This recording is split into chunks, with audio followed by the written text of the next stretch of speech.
Hey everyone, where are you watching from, and what's the time where you are? Share your location and time in the comments. I love seeing how far these stories travel. Today's tale takes us behind the cold, unyielding walls of a prison, where Diddy's life unravels in ways more shocking than anyone could have imagined. Let's begin. I recall the exact moment Sean Diddy Combs stepped through those gates. This wasn't the Diddy from the spotlight, the larger-than-life icon dripping in luxury, flashing that confident grin as if he owned the universe.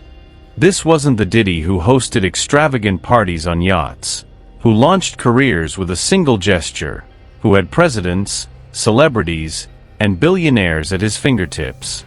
No, this Diddy was different. His hands were bound, his posture rigid, his eyes scanning the room like a man still grappling with his new reality. He didn't belong here, and he knew it. But the prison didn't care. It never did. The atmosphere in MDC Brooklyn was heavy, stale, and buzzing with a quiet tension that screamed danger. Some inmates stood near the doors, arms crossed, their faces blank but their eyes sharp, watching him like predators sizing up prey. Others smirked, nudged each other, whispered under their breath. You could feel it in the way the noise shifted, a mix of curiosity, amusement, and something darker, something unspoken. Nobody said it aloud, but there was a code here. It didn't matter who you were on the outside. In here, you're nobody until you prove otherwise.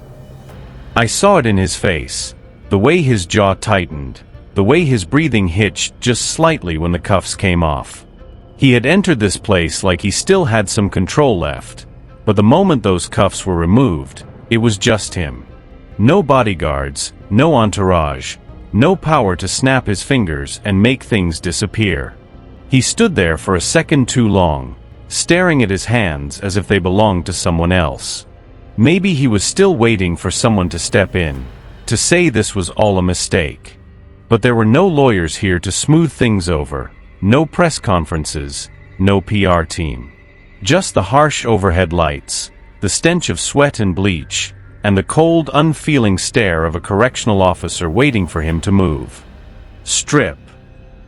The word hung in the air like a blade, sharp and unrelenting. Diddy blinked, his chest tightening. "You heard me," the guard said, his voice cutting through the silence. "Everything." I won't lie, part of me wondered if he'd resist, if his pride would claw its way to the surface. But no. He knew the drill. Knew that in here, there were no special privileges. One by one, the layers of his old life came off. The expensive designer suit, the silk shirt that probably cost more than an entire month's salary for one of these guards. Everything down to his skin, until he stood there like the rest of us had before him. Naked, vulnerable, human. Prison squat. Cough. That's when it truly hit him, that moment of raw, unrelenting humiliation. The kind that cuts deeper than any insult, any accusation. That same body that had once been swarmed by flashing cameras, touched by women who whispered his name like a prayer, was now being inspected under the dull, indifferent eyes of prison staff. He did what he was told, his movements mechanical, his mind screaming in protest.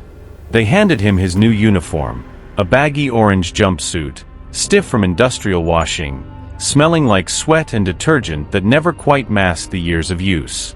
He took it like it was foreign, hesitating for just a second before slipping it on. The fabric swallowed him whole. No more designer fits, no more diamond watches. Just the same standard-issue uniform worn by the thousands of other men who had come before him. He wasn't Diddy anymore. Just inmate number 0283684. Then came the walk. Processing had been private, but the main block? That was a stage, and every inmate in that damn place was the audience. It started as a slow murmur, just a hum of voices in the distance. Then it got louder. Laughter. Whistles. "Oh, look who it is. Welcome to the jungle, Puff Daddy." "Hey Diddy, you hiring? 'Cause I ain't doing nothing right now." The guards kept him moving, but I saw the way his shoulders tensed, the way his eyes darted, never looking directly at anyone but still watching. He was used to people looking at him, but never like this. In the free world, he had been a king. His name alone meant something: money, influence, power. But in here, a name could get you respect, or it could get you killed. The first night, there were no cameras, no interviews, no reporters asking how he's holding up. Just a cell. His new home.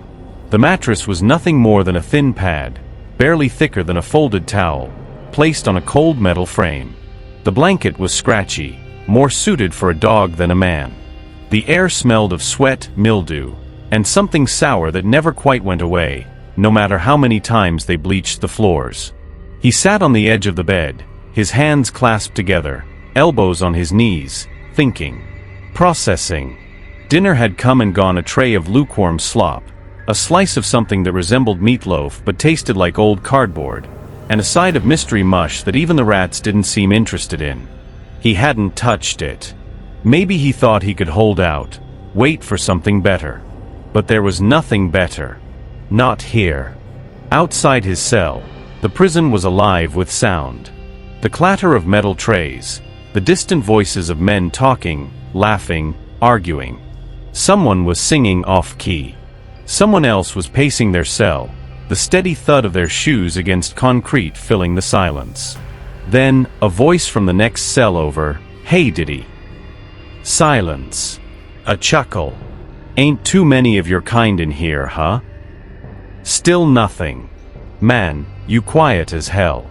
What happened to all that? Take that energy." Laughter down the hall. But he didn't move, didn't answer. I saw the way his fingers curled, the way his jaw tightened. He had spent his entire life controlling the conversation, setting the narrative. And now? Now he was just waiting. Waiting to see how long before they forgot about him.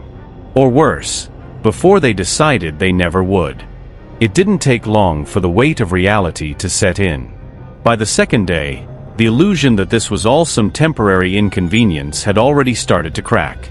MDC Brooklyn wasn't like the private compounds and penthouses he was used to. It wasn't even like the high-end rehabilitation centers some of the industry's elite had checked into after their scandals, where therapy sessions were paired with scenic views and organic meals. This was a place designed to break men down. The walls themselves seemed to hum with tension, thick with a kind of restless energy that only came from men who had nothing left to lose. The air was stagnant, carrying the scent of sweat, mildew, and something metallic that never quite faded.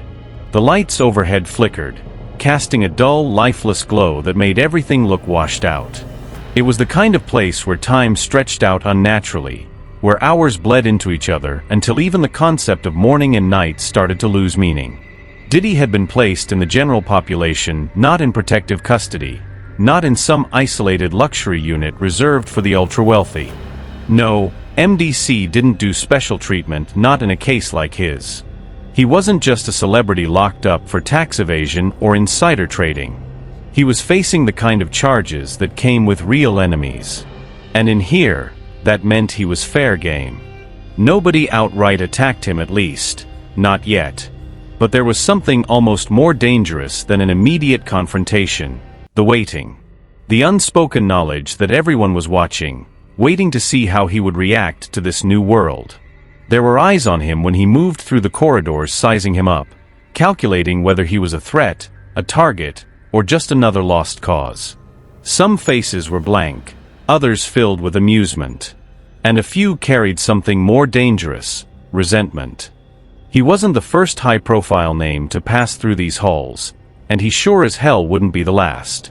Jeffrey Epstein had spent time here before his death, and the story surrounding that still lingered in the air like a bad rumor that no one quite wanted to say out loud. R. Kelly had been locked up here, to another fallen giant whose presence had sparked whispers and side eyes. Even Tekashi 6ix9ine had spent time within these same walls before his cooperation with the feds had him relocated somewhere safer. If Diddy had been expecting some kind of respect from the inmates just because of who he was sorely mistaken. The world of rap and hip-hop might have built him up as untouchable, a kingpin in his own right, but prison had its own hierarchy. And in that hierarchy, his past didn't mean a thing. The food situation alone was enough to remind him of just how far he had fallen. Gone were the meticulously curated meals prepared by private chefs, the imported steaks, the handcrafted cocktails. Now, meals arrived on flimsy plastic trays, steaming with the scent of something barely edible.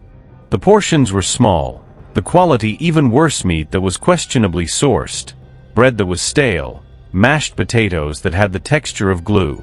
Diddy barely touched his first meal. The sight of it alone made his stomach twist. He had gone hungry before, sure, long before he was famous, back when he was just another kid in Harlem trying to make it.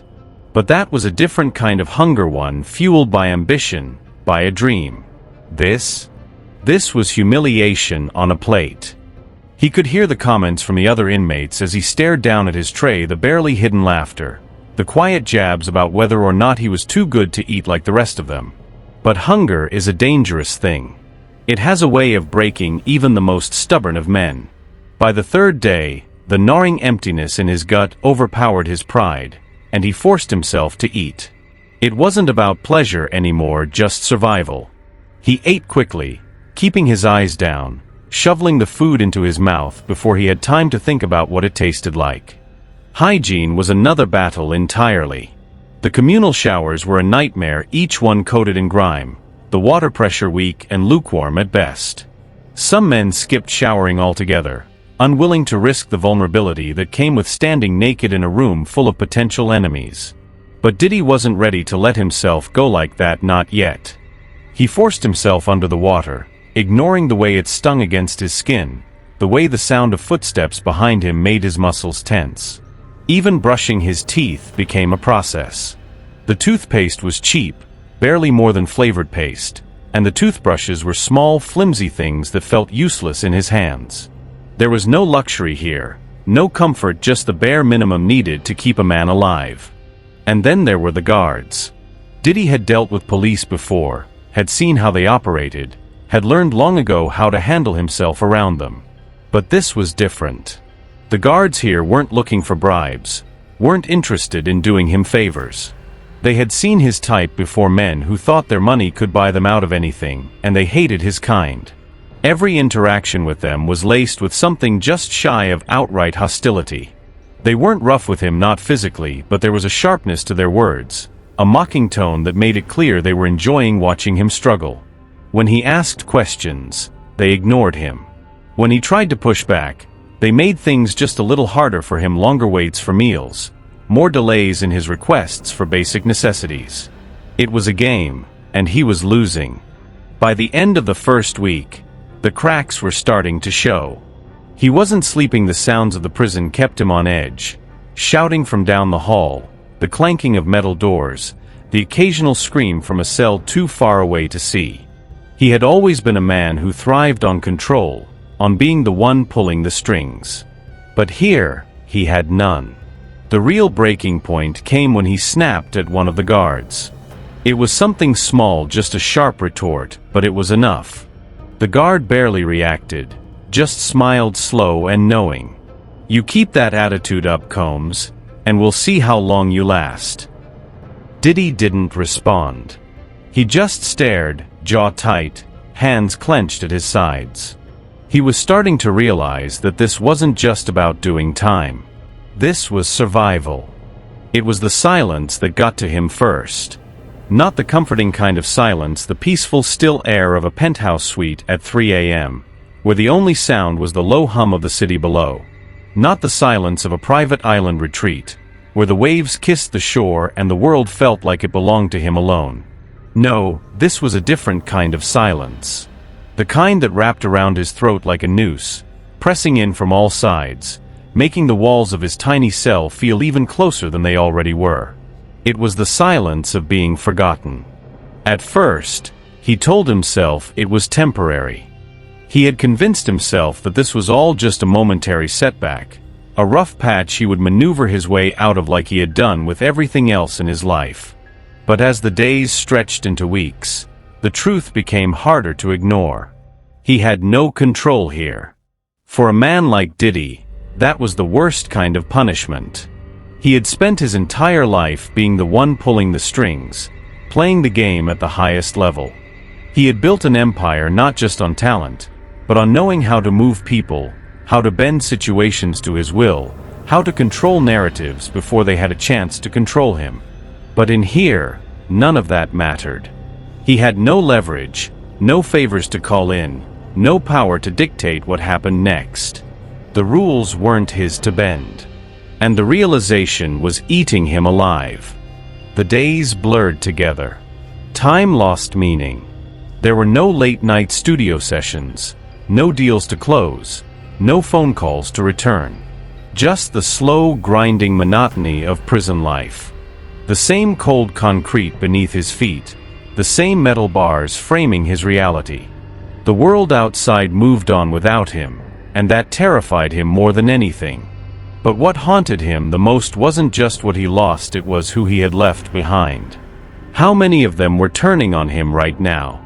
How many of his closest associates, the ones who had smiled in his face and toasted to his success, were sitting across from investigators, cutting deals to save themselves? He had built his empire carefully, keeping certain people close, making sure loyalty was rewarded and betrayal was punished.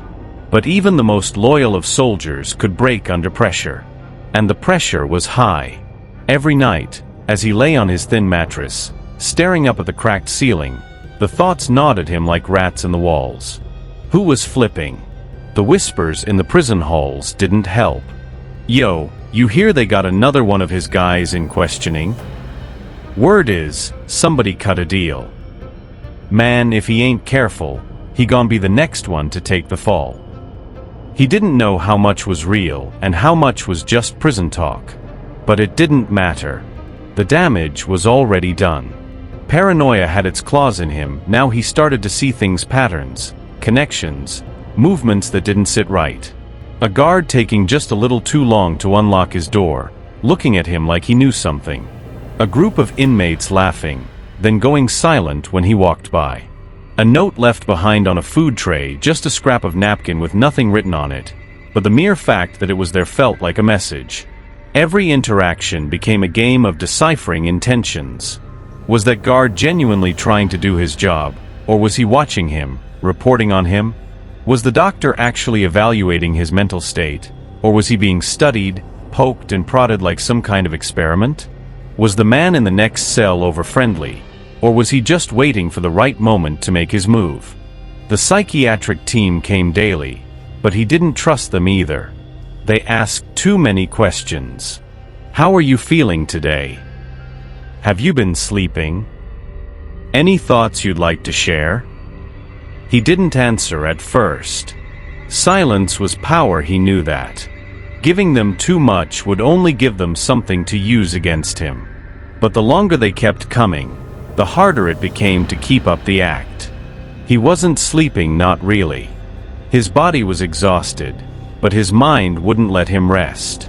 Every time he closed his eyes, he saw things, faces, headlines, whispers of conversations that might not have even happened. The paranoia didn't stop when he woke up either. The lines between reality and delusion blurred more each day.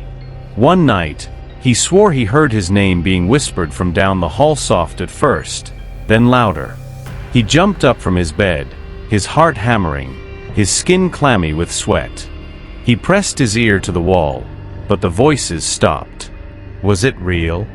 Another night, he thought he saw someone standing outside his cell, just beyond the dim glow of the hallway light. A shadow, motionless, watching. But when he blinked, it was gone. He didn't tell the psych team about that. What would be the point? He already knew what they'd say. You're under stress. This is normal for inmates adjusting to confinement. They wouldn't understand. They didn't know what it was like to be hunted from the inside. He felt it closing in the weight of it all. The walls, the silence, the paranoia. It was pressing down on him, squeezing him until even breathing felt like a chore. He started pacing his cell.